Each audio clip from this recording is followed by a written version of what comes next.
Welcome to Perimenopausal Athletes and Beyond, a masterclass series that we cover so many things. I am Tennille Hoogland, and I have got the amazing Rebekah Keat with me today. Welcome, Rebekah. Yay, we made it. How are you? We're so happy because we, had a lot of exchanges and how do we get this working? And then, Zoom and Google Meets. And here we are finally face to face and bringing this incredible audience of listeners so much of, well, your journey is, we have a number of things to cover. We've got your journey. We've got, what you're totally passionate about in terms of the horses. And I know that we have a lot of people that love their furry animals, and horses could be a furry animal too. Like, well, they are furry animals, but kind of different. They are in winter for sure. And we also are really going to get into talking about training. And when we think about, and we're going to talk specifically about my passion and how we have come to know each other, but in endurance training, and triathlon is our, chosen sport, and how we think about the going long. So that's what we're going to talk about today. But let me tell you a little bit more about Rebekah before we get started. Like, this is phenomenal. Okay, 2 times junior world champion, 3 times national champion, 6 times Ironman distance, full distance, however you want to call it, champion, 6 times. Okay, former world record and world number 1, 2009, world rookie record. Like, when you put this all here in your bio, I was just like, man, a bit over the top, really. I need to maybe modify that slightly. No, in the last masterclass series, we had Heather Wertel on, and I had her on because she was like the Energizer bunny, right? Like, she just didn't stop, and she just didn't stop winning. And I was like, what was your secret? And what was it? Because she did it so under the radar, and she didn't get a lot of recognition for it. It's true. And I'm just like, what was it? And she said, well, Tennille was boring. I had no drama. I'm just like, okay. She didn't sell covers. I mean, she was on a cover many times of, magazines, but she didn't sell covers because she was just so consistent. What's she doing now? She's living in the Kootenays. Okay. And she's riding a mountain bike. Yeah. She has kids, right? No, not that I know. Okay. Unless they're kind of like hidden or something. Use that one, yeah. So anyways, here we digress. You can tell that we're, have lots of things in common, but let's get into, I'm going to ask you about your foundations after. So sure. Definitely, yes. I'm going to leave a little bit more. Otherwise I won't stop if you talk horses. I have a feeling. So one of the most exciting things that you are doing in as a co-founder with Siri is that you have, and I didn't even know this was a thing, you have the #1 ranked female club in the world, Team Sirius. Well, we worked out a few years ago, and that may not still be being held by us, but we worked out a few years ago based on, it's all based on like how many you have in your club. And then you go up against like the same, I guess in Triathlon USA, you go up against all the other clubs with the same numbers. And we were the most winning club just because we have so many age groupers that were racing for Team Sirius. Wow. But I don't know if that's still the truth there. So we might need to have a look at that. But Siri has, I would say she's the #1 ranked female coach in the world. So I guess that sort of gives her the best club. But there's no other female coach that has coached more athletes to world titles and Olympic medals than Siri in a female. So. Agreed. Yeah, she is a force, not just in the coaching world, but in a whole, like in the inspirational world, and her story is phenomenal. And so you come to this, and both of you have joined your expertise, your knowledge, your profession, your passion, and you've created this community. And I just want to just touch on that just for a moment, because I think that it's absolutely critical in understanding how we can be athletes, and particularly in perimenopause and beyond, that connection that you've created in your circle and in lifting each other up. Do you want to just talk a little bit about what that's like and that environment that you're creating? Yeah, that's a great question, because I got asked that the other day as well when I was talking to someone. And when we first started the club, we both, well, Siri definitely wanted to focus on coaching pro athletes. My heart was kind of more towards helping like newbies, beginners, and sort of everyday, working people that had families and jobs and had to juggle everything. And we realized that that was really where we could, give back more and be able to help more. So we sort of changed our whole marketing was sort of towards pro athletes in our first year. And then we're like, yeah, we actually really want to, my heart is like so with these age group athletes, these newbies, these beginners. And Tennille, as a pro athlete, you have to be so selfish. You can't win races if you're not selfish, and you're so focused on yourself, and that's fine because you have to be one of the best in the world. But I found that you don't. I guess as me as an athlete, even for Siri as my coach, like I very rarely ever thanked her or showed gratitude. But these age group athletes, like they are freaking so grateful. Yeah, like they're so appreciative, and you're so exhausted training as a pro and as an age grouper too. Like, I don't know how they work full time and still train, but I remember myself personally and other pros. I train with many of the top pros, and Rennie's very appreciative. And I've seen everyone sort of transform as they've gotten older, and Rennie's had kids. But when you're in the moment and you're racing the best in the world, like, you're bloody selfish, and you very rarely show gratitude and appreciation for the people around you. And I think that's something that if I did look back, I would at least thank Siri a little bit more and appreciate my teammates, because. And it worked, but I noticed that, the age group is like, they give you so much love back, and I love that. So that's where we sort of lean towards, and we've just created this amazing group of like connected, mostly women, sort of, I would say 30 to 70. I just had a lady who was 65. We did her first triathlon. She lost 50 pounds. Oh my goodness. She did amazing. And they're kind of the ones that we've really been drawn to, and that we really realize we can make a big difference in their whole life. Like, it's a holistic thing, like what you do. It's not just, our motto is, it's not just swim, bike, run, it's who you become. And it's so important. And that's something I really, wouldn't even have thought about as a pro athlete. So.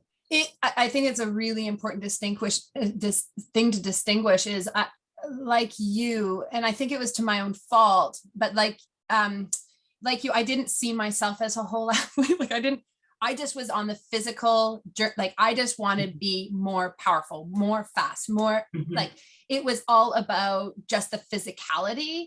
And like I would beat myself into like the consistent determination of just go and then let all of the other stuff fall away. And I think that you may, given your track record of performance, I think you balanced it and had a bit more smart than I did in that, because I didn't understand the whole athlete thing as much. That's why I do what I do, because I didn't understand it. And then I'm like, oh, to really perform, to lift up to our level, to really enjoy and find joy in sport. And what you talk about with the age group athlete is so true. It's this fulfillment of dream. And sometimes exactly. With pros, I think it's the fulfillment of objectives.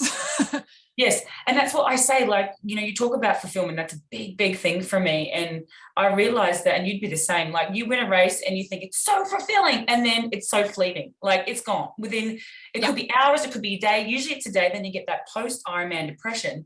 And I thought, God, that fulfillment was just, it wasn't lasting. And I know it was because it was all selfish. I was never like, I did give back to kids' tries and, age group athletes, giving them tips and stuff like that, but I was never really, and I guess you can't, there's no such thing as work-life balance when you're a pro athlete. But in hindsight, like I think if I found something a little bit outside of myself to give back to, that there would have been much more fulfillment. Like the fulfillment I have now, where I just see these people, like I get more excited about my athletes racing and fulfilling their dreams than I ever did about myself. And then rescuing horses, like you wake up and you see these beautiful beasts that you've saved from slaughter, and that fulfillment just runs so deep, and it's lasting, it's a lasting fulfillment. So. Well, and how does that translate? Like, I think that translates directly to the athletes that we're speaking to, because we need to be reminded, like, or at least I feel like it's this constant reminder of athletes can get so in their head of, I must do, I have to keep going, I can't miss that session. I'm, if I don't do it, then what does it say about my commitment to my dream? And, as we're saying, both of us are in agreement, is that like, no, like, remember that this is joy, that this is fulfilling you, it's making you whole. And if you're running up against that because of exhaustion, stress, too much, then that's where we have to have that self-compassion and look at, okay, well, you will perform better if you know how to step back or step sideways or shift it. So a couple of things. Okay. We want to get into two things. One of them is, some of the key training sessions you've had, not many of us in the world have had Siri as a coach and Brett Sutton. And you've really, you've had incredible exposure and embodiment of these types of training. So what are some of the key things that you've learned in both the coaching relationship in terms of sessions that were really valuable? I could tell you some horror stories about, I love Brett, by the way. Like Brett, I would never have done what I did without Brett, either would Siri. But if some of the crazy, like I could give you some examples of the most ridiculous sessions he ever gave us. And I know that 9% of the time he was just testing our mental fortitude. It wasn't even about the session, but this is one example. So I just done Roth, and it was less than 10 days, and we had to ride 2 Alpe d'Huez, but it was literally a 2-day ride. So it was 8 hours and 8 hours through, I forget the name of the climbs, but they were huge. They're like, how high Alpe d'Huez is. We rode there, and then we had to do the race. I got food poisoning from uncooked, not properly cooked chicken. Nicholas Spirit cooked it for me and didn't cook it very well. And I got really sick. And so about 2/3 of the way through the race, this is literally 2 weeks after an Ironman, and that was the year that I think it was actually the year, no, it wasn't the year we broke the world record, but Chrissy got first and I got second again. And I was pretty exhausted. Like I bounced back okay, but it was like 2 weeks after, but we'd ridden 2 days to get there. I got food poisoning, was in the race, throwing up, all that stuff. And I pulled out. I was just like, I have Copenhagen it was less than 3 weeks, I think. It was 3 weeks till Copenhagen, which I ended up winning, thank God. But I had to just honestly tell Brett, I said, Brett, I can't do this. I can't do the race. Like I pulled out and he was so angry. Then the next morning, he brought me to the track, and I still had everything you get with food poisoning. I said, I can't run. I need to keep going to the bathroom. We're going to start running. And you tried to make us do like these 3800s. 3800s was like his key session. 3800s coming in on 3 minutes, which is 6-minute mile pace. And then 200 float. And I got to the point where I was doing that so consistently, it became easy. So a 3-hour marathon for me was like, that was my, my go-to for doing my 3-hour marathon. But that day I just couldn't do it. I couldn't do it. And so he said, you can just run home then. And I was exhausted. I had no energy.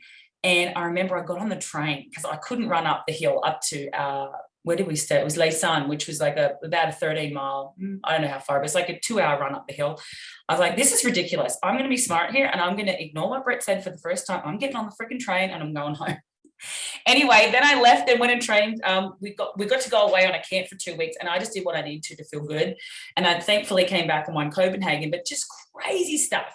Like some of the stuff he gave Siri to, I could tell you some horror stories, but he made me who I was as an athlete, and all of it was up here. It wasn't, he was a complete masochist, but I thank him to this day. Isn't that fascinating? So what do you think? I mean, if you, or when you, because you do have pros within your, Siri does. She's got Ellie Salthouse. Siri does. Yeah.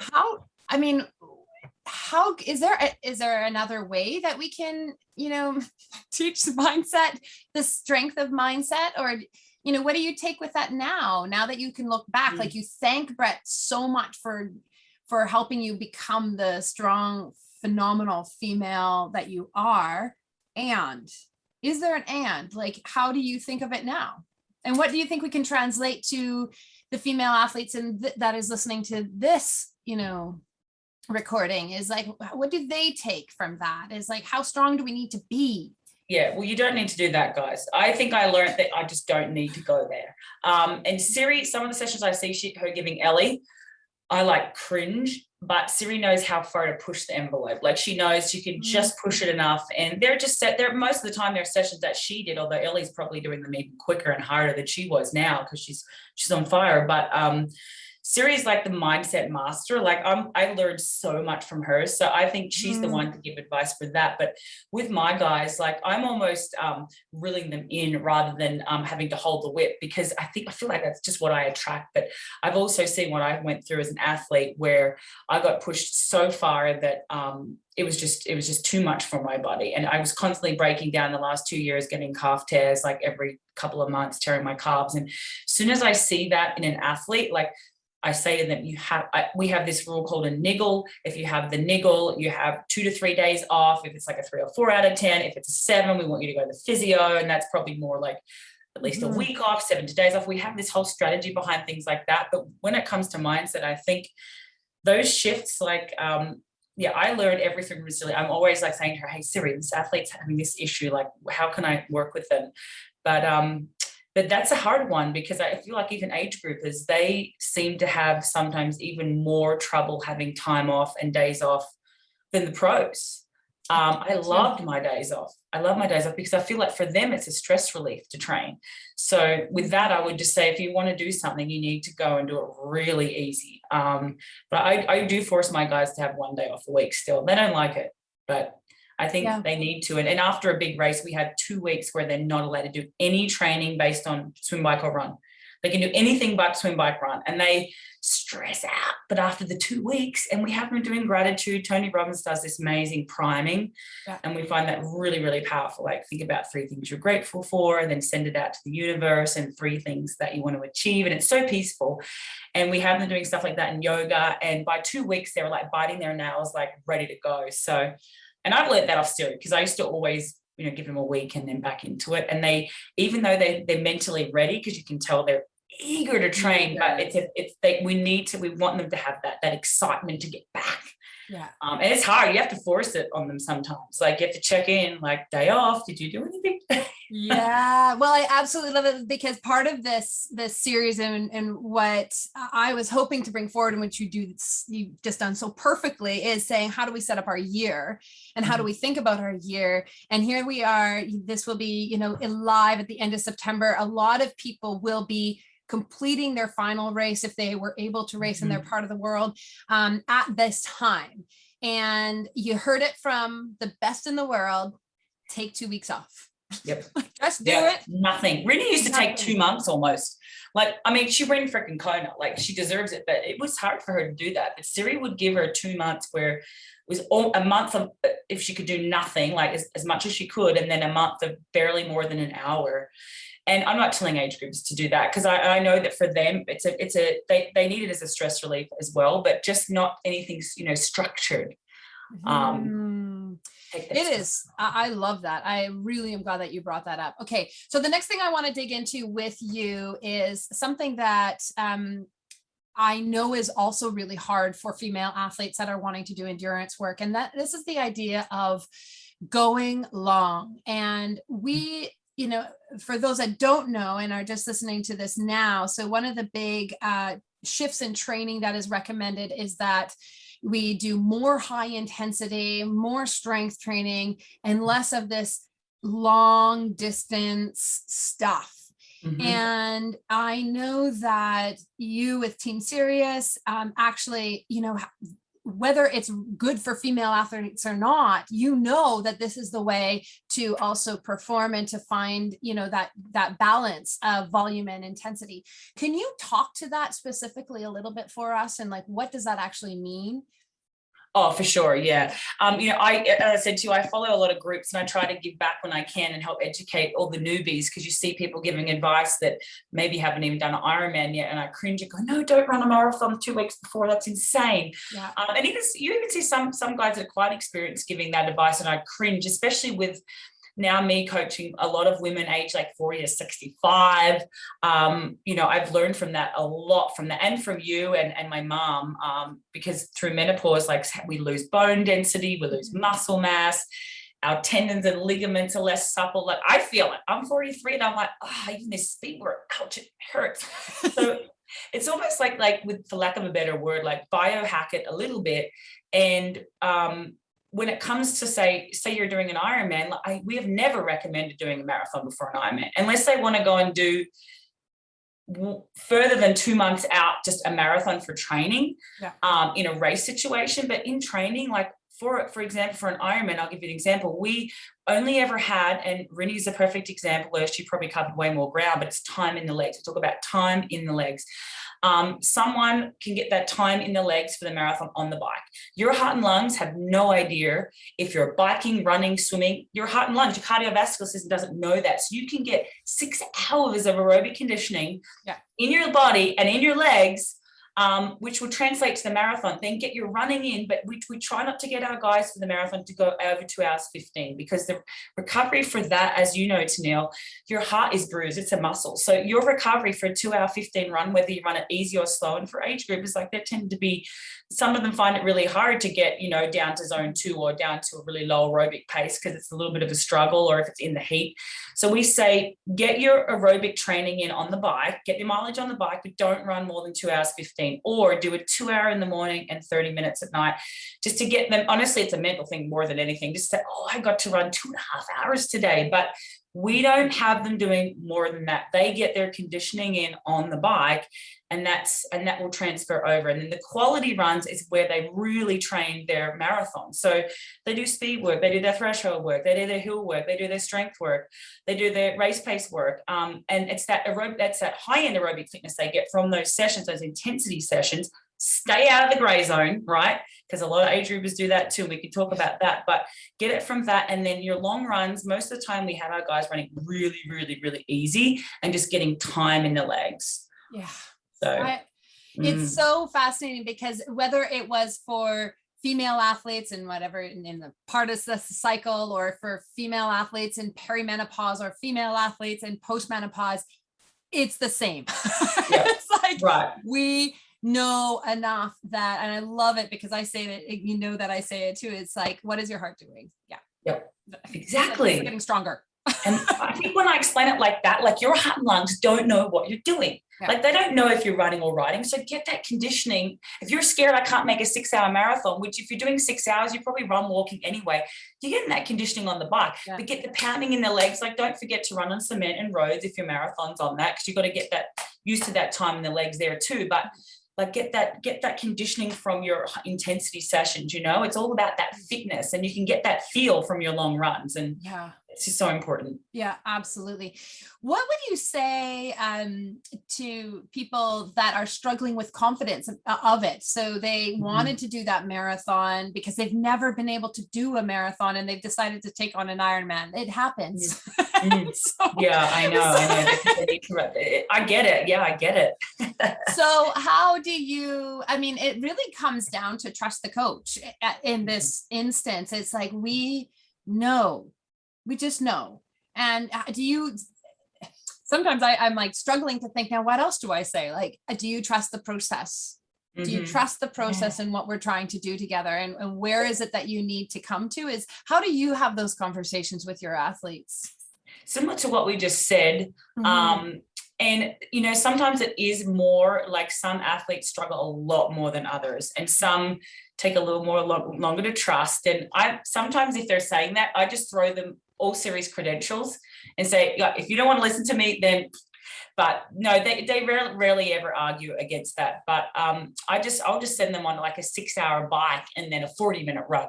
I was like, you're out there for 7 hours. There you go. If you're worried about, 6 hours in the marathon, which could be what it takes, then let's do that instead. Do a brick session. And we do bricks every 4 weeks. So it's a 16-week block to the Ironman. We'll do one every 4 weeks, like a race simulation. And they get a lot of confidence from their race simulations. Yeah. I love it that you brought that up, because I think that that's what's important is like this balance, and how do we support our athletes to say, that was that session. We didn't need the Brett session, the Brett Sutton sessions. But, what are those key things that help us, fuel that, oh my goodness, I can do this. This is what I'm about. So you mentioned something else. You talked about biohacks, and I want to just, touch onto that quickly as well. As what are some of the things that you do for that recovery? Oh, you know what? Now, I always think, like, if I could just go back and have what I have now available to me, I don't use it as much as series. Like, with her treatment, she's got to do every holistic approach she can. But I was like, I think I would be way better. Yeah. The big one, and I'm going to give away our secret because most people know now. So the one that we do and that Tim and Rennie now do, it's called OsteoStrong. And it basically stops, if you've got osteoporosis or osteopenia, or with your tendons and ligaments, actually strengthens them to increase osteocytes. So you could have osteopenia, stop it in its tracks, and your bone density will stay where it is. And it may only decrease every 5 years or something, 1 or 2%. But we learned about this, and I'm a skeptic. I was like, yeah, how does this even work? Like, this is ridiculous. And then we started doing it. And the big, I guess, epiphany was after Siri had her bone marrow transplant. I was so jealous because she'd been going, and I was like, I don't really need to go. I'll just go once every few months. And so her doctor is very holistic as well. And he said, I like the sound of this. I think you should do it. And she was going in there and doing these exercises. And basically, you're just pushing against something, against a machine, and it's pushing against you. And you're actually able to push 8 to 12 times your body weight. Right. You can't do that with plyo. It's so dangerous for menopausal women. Like, any of you women out there have an OsteoStrong near you, I don't get anything from this, but it freaking works. It's the best biohack out there. It helps with your tendons, ligaments, and I'm telling you, Tennille, I used to tear my calf, pretty much get calf tears like probably every 4 to 6 weeks. Haven't had one in 2 years. And I do intensity, like all I do is hits most of the time. Never had a calf strain. And it all came from like L4, L5, which helps with disc bulges as well. It stretches that out, but it's strengthening that whole chassis. And this thing, like Tim and Rennie do it. And I'm telling you, that's why Tim went so freaking well last year on the bike. Oh, wow, as well as everything else that he did. But it's that 1 or 2%. And for these menopausal women that lose density, like plyo can be quite dangerous. Like, I think this is one of my favorite biohacks. Thank you for sharing that. And they have them in Canada as well. It's so neat. It's so neat to think about. First of all, there's 2 things I want to say about that is the body can learn, like the body, it's not static. Nothing is static. Like, brain injury, 20 years ago, my brother had a brain injury and what they know now from what they know then, and how the brain can heal itself. Like, if your brain can heal itself, if your brain can actually create new neural networks and you can learn new ways and paths, imagine what your body can do. And if we give it these creative processes like this one, I hadn't heard of that. I didn't know that. Like, I think there's so much that we have access to. So I forgot to add, my wife is stronger than me now. Yeah. 18 months post bone marrow transplant. I can do better push-ups, but she's stronger there. She does 800 pounds. The leg press, she does 1,800 pounds. I do almost 2,000. But if you try to do that in the gym, there's no way you'd bust your kneecaps. You just couldn't do it. So it's that pressure on your bones, but it's 10 seconds, not even 5 seconds. That's really cool. No pain. I'm gonna have to take a look into that. So that's super fun. Yeah. Okay. I didn't actually warn you about this, but I do have 3 rapid fire questions, and we have to hear about your horses, and because it's really important. So the other biohacks. F2C greens to alkalize your body, so important. After Siri, we do everything now, like organic and F2C greens, and the Hyperice Normatec boots, my favorite, and the Hypervolt gun. They're my favorites. Oh, super fun. Yeah. I do know quite a bit about the Normatec boots, and they're just fun because you have to sit on your butt. Yeah. So you have access to I know, it's hard to get that time, right? It's like, shit, I should put them on. So brilliant. All right. Well, I'll make sure I get the names from you and we can put them into the notes there so people actually can really catch on to them. So I'm going to do rapid fire questions first, and then I'm going to leave you with the last words of, well, whatever you want, but definitely sharing your passion for your horses, because I think it's important for people to know. So are you ready? I think so. You literally, for everybody to know, I have not given her these questions prior. God. Okay. The first one, give us one moment of courage. My wife and I hiking 10 miles up the hill after her bone marrow transplant. Oh. Yeah. That must have been so powerful. Yeah. And she dreamt about it and thought about it every single day. And she had proof, like in her in her room. She said, a year after my bone marrow transplant, I'm going to hike up there. And I said, oh, babe, I don't know. And the doctor's like, that's a big ask. And it's 2 hours. We actually ran a lot of it. I don't know how she freaking did. Now she needs a hip replacement, but she needed that before then. So, but she is just, yeah, it's just, it was incredible. That was courage. Courage was being told that you had 2% chance of living and never, ever settling for that. They pretty much said it was less than 5%. And later on, they said it was probably even less than that. So she is the most courageous, most just positive, unbelievable human being I've ever met. She's the perfect example of never giving up, of courage. Yeah. Man. Oh, it gives me goosebumps. Okay. Okay. Have to just come centered again. Okay. What are you most curious about right now? Bitcoin. I don't even know what it is. Like, should I be investing? Like, I hear about this stuff. Like, that's ridiculous. But I listened to Gary Vee said Bitcoin. I'm like, what is Bitcoin? I love it. Oh, it's so perfect. Came into my head. All right. And what is one thing you're grateful for right now? Oh my gosh. I would say, well, first, my wife and my life, our lives and us being together and her getting through all this, and our horses, for sure. Yeah. And my athletes. Yeah. Yeah. They really fuel our passion, don't they? All right. I want to know, I'm going to give you the air to you to share about your co-founding with Siri, the Believe Ranch and Rescue and In Our Hands Action Fund, and the things that you bring forward for the horses. Thank you, Tanil. Well, it's actually a really pivotal year. Siri and I started rescuing horses in 2017. I went to a Tony Robbins event, and I realized that there is so much more to me than triathlon, and it didn't define me. And it's just incredible. If you've ever been to one, you guys know they're just amazing. And so we started our tri club, Team Sirius Tri Club. Then we also created, he said, you have to have something where you're giving back to something greater than yourself. And it has to be really deeply connected to your why. And I loved coaching athletes, but I was like, my passion is animals, but how am I going to, where is that? What's it going to be? What's it going to look like? And we rode past Colorado Horse Rescue. We looked up horses. Why did we rescue horses? We had no idea. This was like 6 years ago. And we saw a video on slaughter, and you can never unsee. I won't go into the graphic details. You can never unsee what we saw. And I said, I cannot believe people letting American horses suffer like this. Like, it is horrific. It's barbaric. The next week, we saved 2 horses. The week after that, we saved 3 more. We had 5 horses on a 2-acre property. Our neighbors thought we were weirdos. They were like, you girls, this is the maximum limit. Like, what are you doing? We convinced our neighbors to lease land for free and save 5 more. So we had, I think we had 12 horses, and they were like, man, we need to move. We need to find property for the horses. So we moved to 32 acres. We've now saved 165 horses from slaughter. I'm looking at them right now. Some of them, they're beautiful, and they know they've been saved. Like, it's so hard going to that auction and not being able to save them all, and knowing that those other ones are going to ship to slaughter 2 days, no food, no water. It's horrific. And Canada's got some stuff going on too right now. I'd love to talk to you about that at another stage with what's going on there, because they've got this horse shit campaign. This Jan Arden, the comedian, she's working on trying to ban it there, and she's amazing. But anyway, we decided about 3 years into it in 2019 that we don't want to just save horses. Like, let's end slaughter. Let's just end slaughter. Let's pass the legislation. Let's pass the bill. There was a bill called Safe American Food Export Act, which is now the Save American Forgotten Equines, which I love way more. And we convinced the lobbyist who wrote that bill to come into a room with us. I don't know how we did this, Tanil. I still look at it and think, how did we pull this off as freaking triathletes?